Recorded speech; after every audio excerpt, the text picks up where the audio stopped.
probably know. And they're very safe right now. They're home with their families.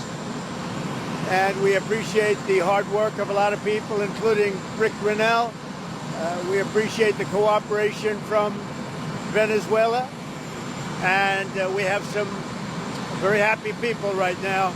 Nobody thought that was going to happen. So they are home, they're safe, and they're with their families. That was a big one. Secretary of State Rubio is in Panama right now, and we're talking about the Panama Canal. What they've done is terrible. They violated the agreement. They're not allowed to violate the agreement. China's running the Panama Canal. That was not given to China. That was given to Panama foolishly. But they violated the agreement, and we're going to take it back, or something very powerful is going to happen. And as far as other things are concerned, as you know, we had a very busy weekend. We're dealing with Israel. We're dealing with Ukraine and Russia. We have meetings and talks scheduled with various parties, including Ukraine and Russia. And I think those discussions are actually going pretty well. The discussions on the Middle East with Israel and various and sundry other countries are progressing. Bibi Netanyahu is coming on Tuesday, and I think we have some very big meetings scheduled. Mr. President, do you feel that Elon Musk is delivering on his promises to you? Do you feel he's doing a good job right now with I do. I think Elon's doing a good job. He's a big cost cutter. Sometimes we won't agree with it and will not go where he wants to go, but I think he's doing a great job. He's a smart guy, very smart, and he's very much into cutting the budget of our federal government. Mr. President. There's also retaliatory tariffs from Canada. Say it? There's also retaliatory tariffs from Canada. And with a rider in the order, are you planning to increase the tariffs against Canada?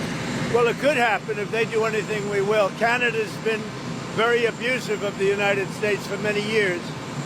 They don't allow our banks. Did you know that? Canada does not allow banks to go in. If you think about it, that's pretty amazing. If we have a U.S. bank, they don't allow them to go in. Canada's been very tough on oil, on energy. They don't allow our farm products in, essentially. They don't allow a lot of things in, and we allow everything to come in. It's been a one-way street. We subsidize Canada by the tune of about $200 billion a year. And for what? What do we get out of it? We don't get anything out of it. I love the people of Canada. I disagree with the leadership of Canada. And something's going to happen there. But if they want to play the game, I don't mind. We can play the game all they want. Mexico, we've had very good talks with them. And this is retaliatory. This is retaliatory to a certain extent. Millions of people flowed into our country through Mexico and Canada. And we're not going to allow that. And by the way, we have among the lowest numbers we've ever had of people crossing our border, the lowest numbers since my administration. Mr. President, you said, so on Truth Social, you said that you were going to cut aid from South Africa. Will you plan to cut aid across other African nations, and why South Africa? No, it's only South Africa. Terrible things are happening in South Africa. The leadership is doing some terrible things, horrible things. So that's under investigation right now. We'll make a determination.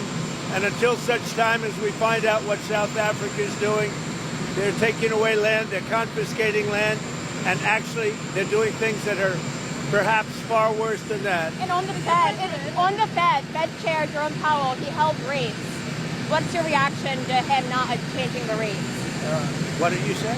Fed Chair Jerome Powell, the Fed meeting was this week, he held the rates. He didn't cut them. No, I'm not surprised. I think holding the rates at this point was the right thing to do. Mr. President, which country will be next on tariffs? Would you consider taxing the UK, for example? Well, we're going to see what happens. It'll happen. But we're going to, we'll see how things work out. It might happen with them, but it will definitely happen with the European Union. I can tell you that, because they've really taken advantage of us. And, you know, we have over a $300 billion deficit. They don't take our cars. They don't take our farm products. They take almost nothing. And we take everything from them. Millions of cars, tremendous amounts of food and farm products. So the UK is way out of line, and we'll see. The UK, but European Union is really out of line. UK is out of line, but I'm sure that one, I think that one can be worked out. But the European Union it's an atrocity, what they've done. Prime Minister Starmer wants a closer relationship with the EU. So Well, Prime Minister Starmer has been very nice. We've had a couple of meetings. We've had numerous phone calls. We're getting along very well. And we'll see whether or not we can balance out our budget. With the European Union, it's $350 billion deficit. So obviously something's going to take place there. Follow-up on this, for the European Union, what's the timeline? Am I looking Where? along Where? the line 25%? 10%? With who? With who? The EU, how much? I wouldn't say there's a timeline, but it's going to be pretty soon.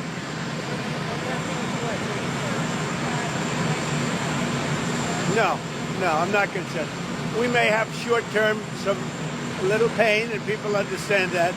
But long-term, the United States has been ripped off by virtually every country in the world. We have deficits with almost every country. Not every country, but almost.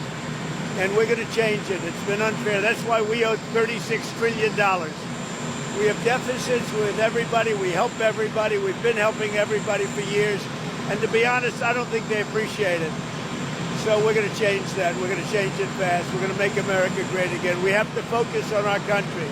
We have tremendous potential if properly used, and we have to focus on our country. Tremendous deficits with China, tremendous deficits with the European Union, tremendous deficits with Mexico and Canada. And why? What's the purpose of that? Why would we have deficits? And you look at if you look at pharmaceuticals and drugs, if you look at various products, it's much cheaper in other countries. We're not going to allow that much longer. We're not going to take it. What's going on there? Well, it's been run by a bunch of radical lunatics, and we're getting them out. USAID, run by radical lunatics, and we're getting them out, and then we'll make a decision. Mr. President, have you spoken with anyone from Canada or from Mexico since you appointed? I've spoken with people from Canada. I've spoken with people from Mexico, and I've spoken to a lot of other people too. Prime Minister Trudeau or I'm speaking with Prime Minister Trudeau tomorrow morning, and I'm also speaking with Mexico tomorrow morning. And I don't expect anything very dramatic. We put tariffs on. They owe us a lot of money, and I'm sure they're going to pay. Would you send troops to take the Canal of Panama? About what? Panama, the Canal of Panama. Would you send US troops? I don't think troops will be necessary in Panama. What Panama has done is terrible for national security for this part of the world. And, 70% of the signage on the Panama Canal was written in Chinese. That's not right. So it wasn't meant for China.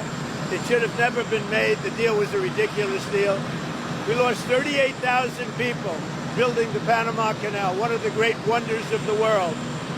38. It was the most expensive project ever built by this country, if you take it forward. The most expensive project ever built. We lost 38,000. And what happens? China owns it all of a sudden? It's not going to happen. We're not going to let that happen.